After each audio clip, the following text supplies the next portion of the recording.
En los últimos días hemos estado tocando algunos temas que aparentemente no están tan relacionados con la escatología, pero lo están, y creo que ha quedado claro. Por ejemplo, la relación entre Israel y Iglesia. Cómo los dispensacionalistas separan y hablan de dos pueblos, Israel y la Iglesia, y hemos visto cómo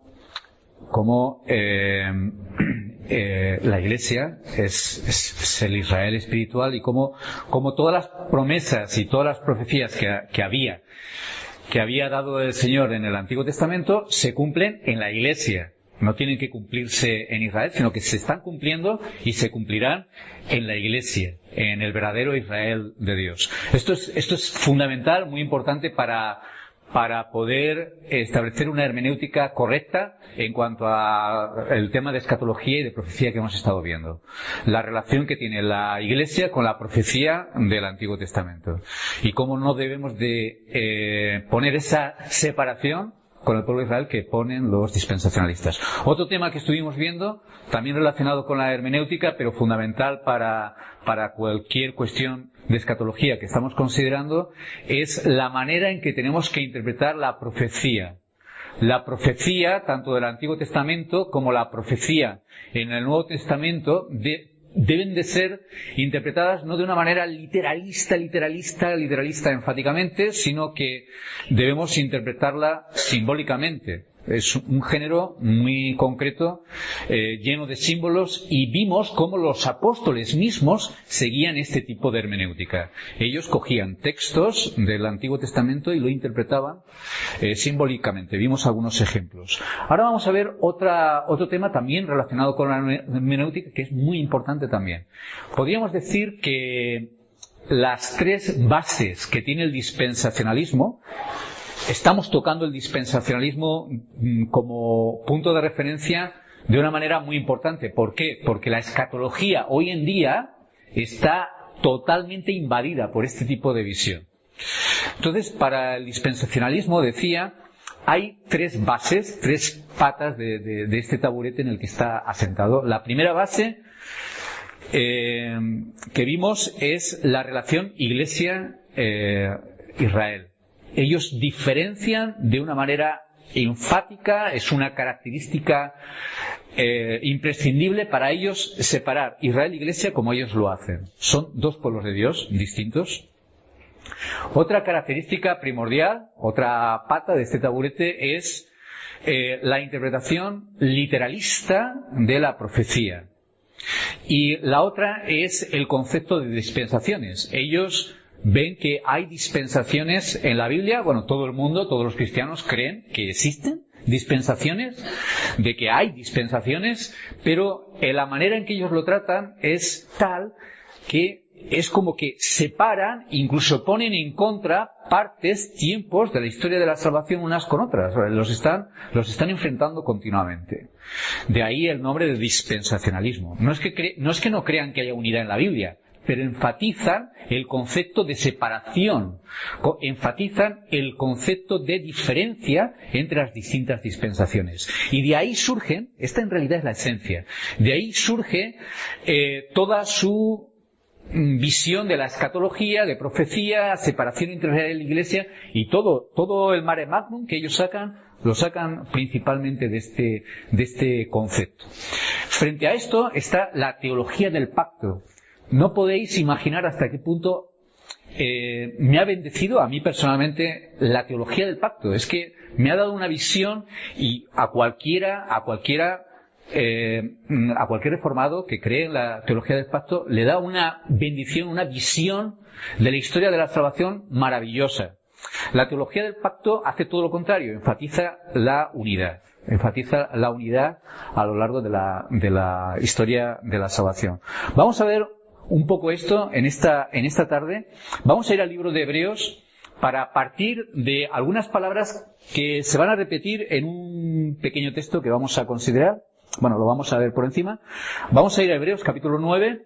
El libro de Hebreos es un libro muy importante en el Nuevo Testamento, mucho más importante de lo que a veces se le da importancia. ¿Por qué? Porque es un libro clave para entender la relación entre el Antiguo y el Nuevo Testamento. Es un libro pivote entre las dos dispensaciones. Pues en Hebreos 9, en el versículo 10, fijaos la palabra que se utiliza ahí, se habla de símbolo, hablando del lugar santísimo, hablando del tabernáculo, algunas cuestiones que ha dicho antes, dice en el versículo 9:9, Hebreos 9:9, lo cual es símbolo para el tiempo presente, símbolo. En el versículo 9:24 utiliza una palabra parecida a nuestra Reina Valera, dice, no entró Cristo en el santuario hecho de mano, figura del verdadero. Figura. En el original se utiliza la palabra tipo, antitipo. No entró en el santuario hecho de mano, figura del verdadero, sino en el cielo mismo. En el cielo mismo para presentarse ahora por nosotros ante Dios. Hemos estado hablando, hemos estado escuchando durante este tiempo sobre el sacerdocio de Cristo. Pues ya el Antiguo Testamento hablaba de estas realidades que hemos estado escuchando, pero en figura, en tipo, en símbolo. Y luego en el versículo 10:1, fijaos que dice algo muy similar también, porque la ley teniendo la sombra de los bienes venideros, no la imagen misma de las cosas, es decir, la ley, el Antiguo Testamento, el Antiguo Pacto, la revelación dada anteriormente de Cristo, no tenía la realidad, porque todavía no había llegado Cristo. Tenía la sombra, tenía la imagen, tenía el tipo. Ahora, cuando leemos esto en la Escritura, y esto se enfatiza en el libro de Hebreos y se explican algunos de estos símbolos, estamos viendo una de las claves más importantes que podemos tener, en primer lugar, para ver a Cristo en toda la Escritura. Para ver a Cristo en todo el Antiguo Testamento. Esto, hermanos, es una gran bendición. Me maravilla poder decir esto, porque, fíjate, no estamos hablando en este momento de escatología, pero ver a Cristo en toda la Escritura, ver a Cristo en el Antiguo Testamento, en todas las páginas de la Palabra de Dios, eso es una bendición. Eso es una gran gloria. Eso es un aliento y una fortaleza y un alimento para nuestra fe maravilloso. Cuando nosotros leemos en las páginas del Antiguo Testamento acerca del Cordero, estamos escuchando de Cristo. Cuando nosotros escuchamos algunos sucesos, eventos relacionados con personajes como Isaac, como José, aunque el Nuevo Testamento no lo corrobora esto, pero es evidente. Cuando en las Escrituras hablan de Moisés y de otros personajes, estamos viendo a Cristo, estamos escuchando a Cristo y se está tipificando, se está mostrando simbólicamente mediante algunos aspectos de su vida, mediante algunos eventos y algunas características a Cristo. En las vestiduras del sacerdote, ahí se habla de Cristo, de su carácter. Cuando el sacerdote entraba en el tabernáculo, cuando pasaba por el velo, todos sus movimientos nos hablan de Cristo, de su obra. Cuando el sumo sacerdote entraba en el lugar santísimo y depositaba la sangre del Cordero encima del propiciatorio, estaba hablando de Cristo. El Antiguo Testamento habla de Cristo. Y fíjate, aunque todo lo demás que vaya a decir ahora solamente dijera esto, ya me parece una gran gloria que nosotros vayamos a la Escritura y veamos a Cristo, que lo veamos. Recuerdo un día que estaba hablando en una iglesia sobre cómo a partir del Antiguo Testamento podíamos predicar el Evangelio y podíamos predicar a Cristo. Tenéis que ver las caras que había ahí delante, las caras que algunos ponían, ¿no? Porque normalmente muchos cristianos no ven esto y no ven el Evangelio en el Antiguo Testamento. De hecho, aunque es verdad que el dispensacionalista ve estas sombras igual que nosotros y ve a Cristo también en el Antiguo Testamento, sin embargo, ellos dicen que en cada dispensación Dios pone una prueba distinta para cada tiempo. Y algunos llegan a decir lo que es una afirmación herética. Y es que algunos afirman que los santos del Antiguo Testamento se salvaban por la ley, por la obediencia a la ley. Esto es herético. Lo que sí es normal es escuchar que el dispensacionalismo dice que en el Antiguo Testamento se salvaban por fe, no por fe en Cristo, sino por fe. Esto es una barbaridad. No, nadie puede ser salvo, sino por Cristo. No puede haber otro camino de salvación, sino Cristo. No hay otro intermediario, ni otro medio de salvación, sino Cristo. No existe. No existe hoy en día y no ha existido nunca. ¿En quién creía Moisés? ¿Por quién sufrió Moisés? En Hebreos 11 nos dice que fue por Cristo, que Él escogió, dice literalmente en el versículo 25 de Hebreos 11, 25, que Él escogió antes ser maltratado con el pueblo de Dios que gozar de los deleites temporales del pecado, teniendo por mayores riquezas el vituperio de Cristo que los tesoros de los egipcios. ¿Qué es lo que creyó Abraham? Él se gozó de que había de ver mi día, dijo Cristo. Lo esperó y se gozó.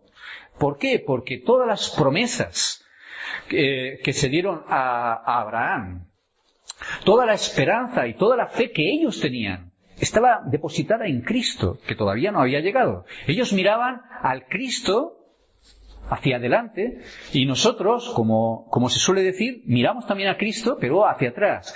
Pero nos salvamos únicamente en Cristo. ¿Qué es lo que hacían los profetas y los hombres de Dios en el Antiguo Testamento sino inquirir para ver qué persona y qué tiempo? Nos dice las Escrituras en la epístola de Pedro. ¿Qué persona y qué Cristo? ¿Qué pasaba con aquel que estaba prometido a las Escrituras? Ellos esperaban al Mesías, y lo vemos en el Nuevo Testamento, en Lucas, en este hombre Simeón que tenía una fe y que estaba tenía una esperanza espiritual viva en el Mesías prometido. Así que ellos creyeron en Cristo, y nosotros tenemos que ver a Cristo en el Antiguo Testamento. Es esto muy, muy, muy importante. Esto es una cosa que provee y que establece de una manera enfática la teología del pacto. Hay una segunda cosa muy importante que nos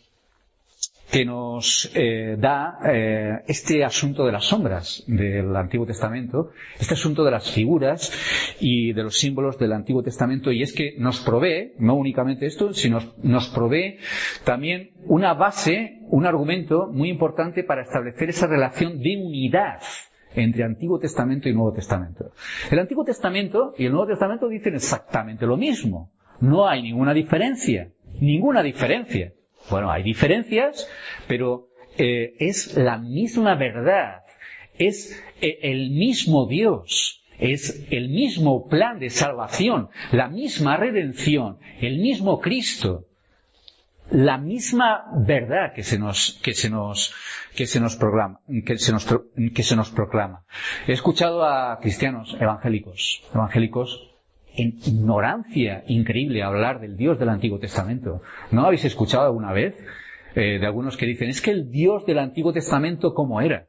Pero el Dios del Nuevo Testamento ya es muy misericordioso, perdonador.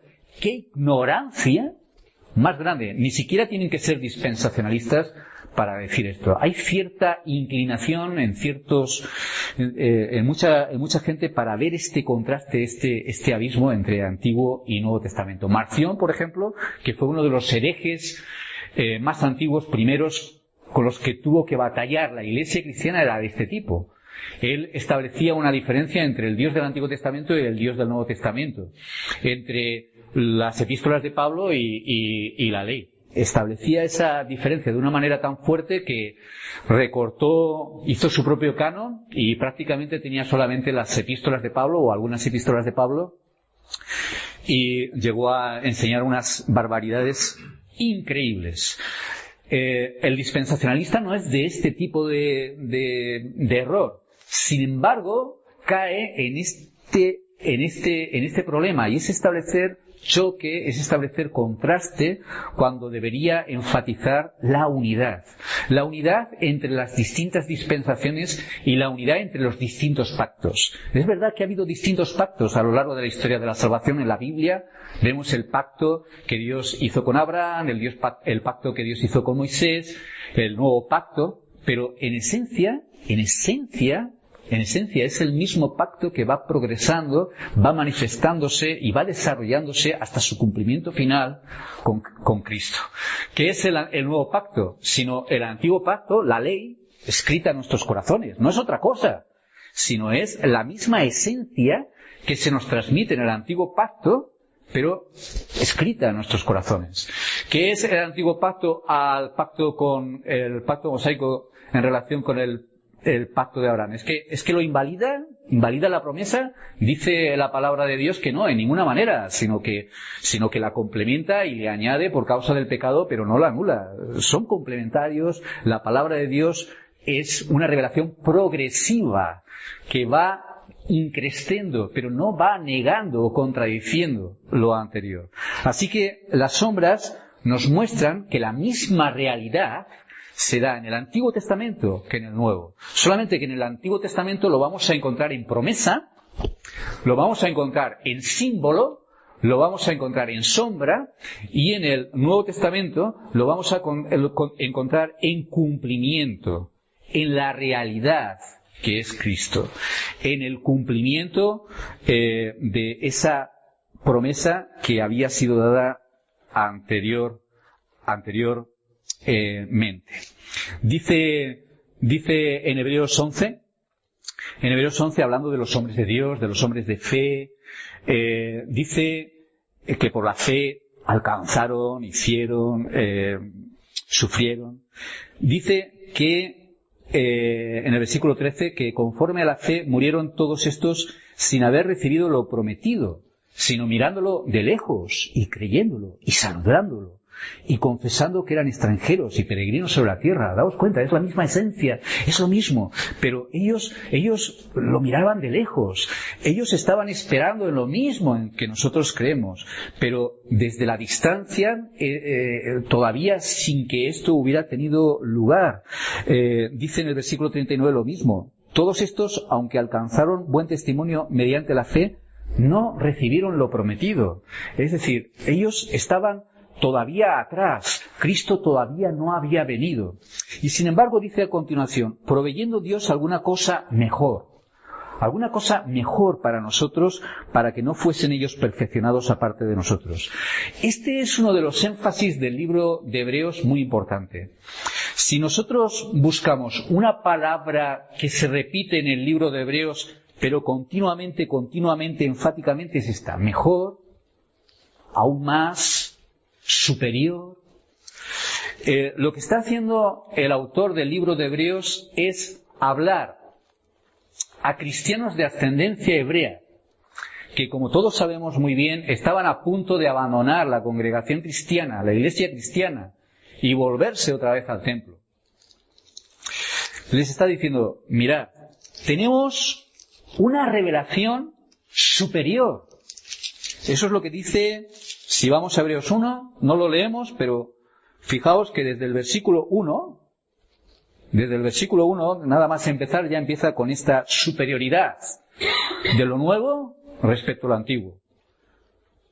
La superioridad de la revelación nueva que ha sido dada en Cristo frente a la revelación antigua. El resultado, una salvación tan grande. Así que la advertencia es: cuidado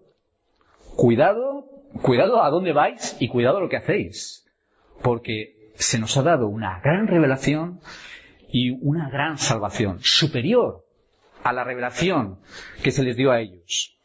Luego, a continuación, si miráis a continuación, veis como Cristo es no solamente superior a los ángeles que dieron esta revelación, sino que es superior a Leví, es superior a Aarón, es superior a Moisés, es superior a Melquisedec, es superior, y así continúa el libro de Hebreos para mostrar lo que se nos ha dado. Hay una relación de unidad entre Antiguo y Nuevo Testamento, pero esta relación y esto lo muestra también las sombras, es una relación de menos a más. ¿Por qué? Porque en el Antiguo Testamento estaban las sombras y en el Nuevo Testamento está la realidad. Porque en el Antiguo Testamento estaban las promesas y en el Nuevo Testamento está el cumplimiento. Así que tenemos un pacto mejor, tenemos un sacerdote mejor, tenemos mucho más de lo que ellos recibieron, se nos ha dado mucho más. Así que ¿a dónde vais? Si vosotros volvéis para atrás, estáis pisoteando la sangre de Cristo. Es lo que está diciendo el autor de Hebreos a cristianos de los que él está persuadido que eran salvos, está persuadido de ello, pero les amonesta, les amenaza ante la grave situación y el grave peligro en el que ellos estaban. Así que hay una relación, y esto lo muestran las sombras, los símbolos. Hay una relación de unidad, pero hay una relación también de menos a más. El Nuevo Testamento es superior en un sentido. En el sentido de que la revelación está más clara, en que en el Nuevo Testamento tenemos el clímax de la revelación, la culminación de la revelación dada. El Antiguo Testamento es importantísimo porque está la base, está la esencia desde la que se va a construir todo. Es muy importante, pero el Nuevo Testamento es fundamental, porque ahí tenemos el cumplimiento de todo. Y es importante entonces que vayamos al Nuevo Testamento para ver cómo los apóstoles, ellos entendían esa relación y cómo ellos entendían ese cumplimiento y cómo ellos interpretaban esas profecías dadas en el Antiguo Testamento. Todo esto, los dispensacionalistas lo pisotean.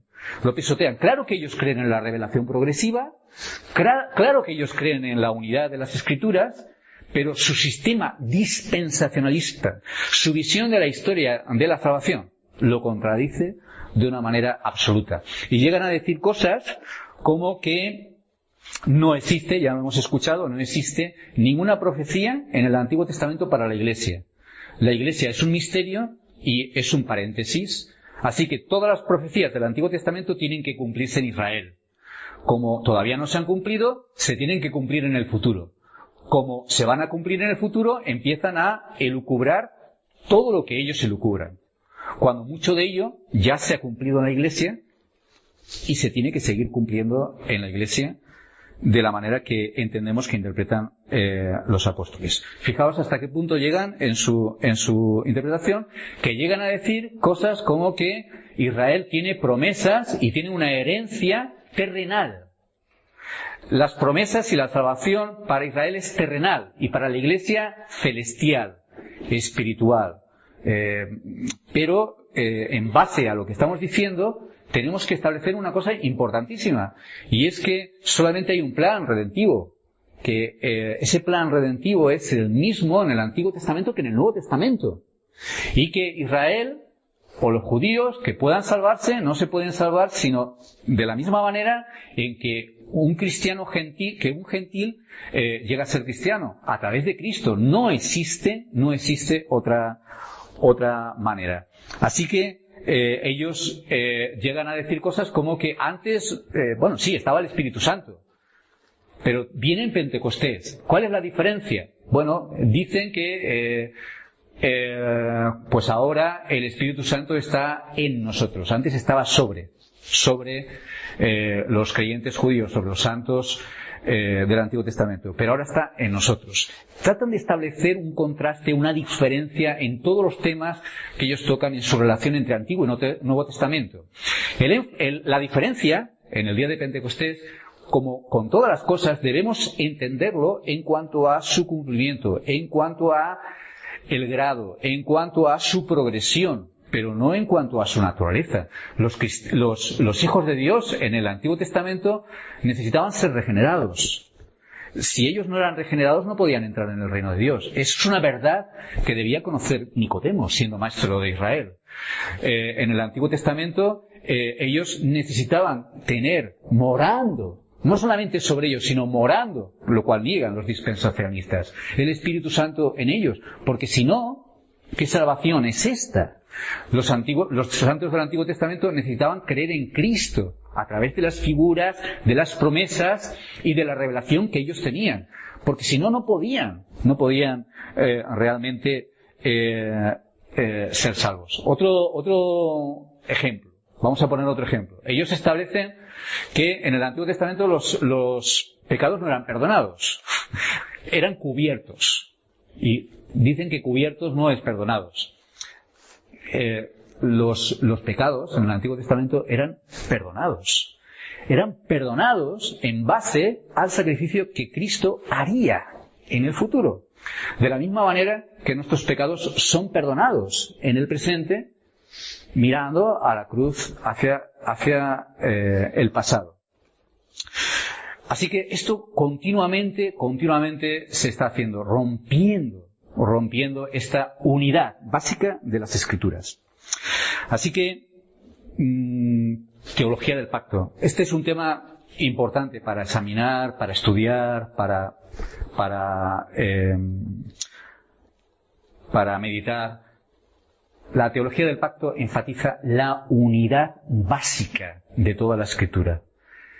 A Cristo en toda la Escritura. Un hilo conductivo desde el principio hasta el final, que es que Dios ha establecido un pacto de gracia con su pueblo y a través de Cristo. Esto es fundamental. Una relación de unidad